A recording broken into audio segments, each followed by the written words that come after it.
সেখানে তারা দেখল যে সবাই এক আল্লাহর প্রতি গভীর ভক্তি নিয়ে ইবাদত করছে।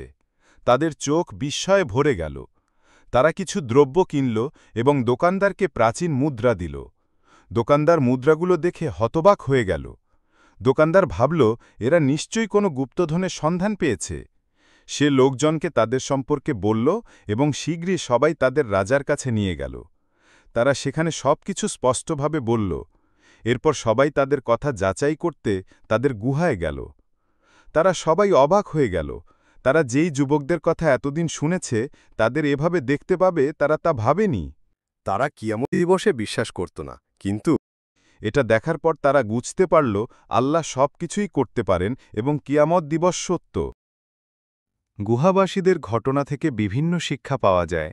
তার মধ্যে একটি শিক্ষা হল, যখন মানুষ আল্লাহর উপর পূর্ণ ভরসা রাখে তখন আল্লাহ তাদের অপ্রত্যাশিতভাবে সাহায্য করেন।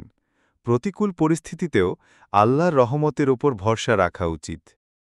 أم حسبت أن أصحاب الكهف والرقيم كانوا من آياتنا عجبا إذ أوى الفتية إلى الكهف فقالوا ربنا آتنا من لدنك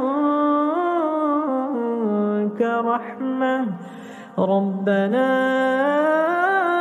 آتنا من لدنك رحمة وهيئ لنا من أمرنا رشدا